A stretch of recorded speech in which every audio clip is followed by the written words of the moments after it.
sende, yanım sende. Yağmur gibi gözlerinden akan yaş niye? Bu suskunluk, bu durgunluk, sıkıntın niye? Yağmur gibi gözlerinden akan yaş niye? Bu suskunluk, bu durgunluk, kırgınlık niye? Çok uzakta öyle bir yer, o yerlerde mutluluk paylaşılmaya hazır bir hayat var.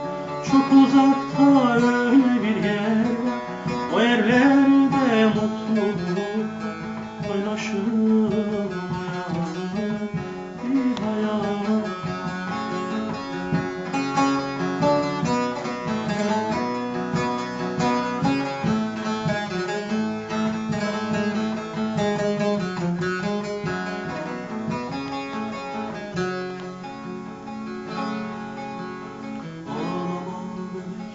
Ağlama sende, acı sende, hasret sende.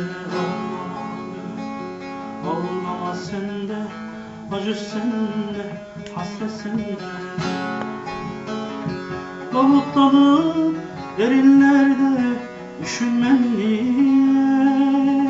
Bu küskünlük, bu dargınlık, sıkıntın niye? Dalıp dalıp derinlerde düşünmen niye? Bu küskünlük, bu dargınlık, sıkıntın niye?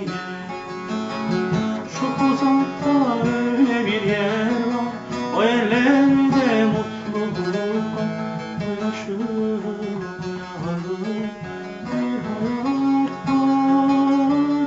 Çok uzakta öyle bir yer var, o yerlerde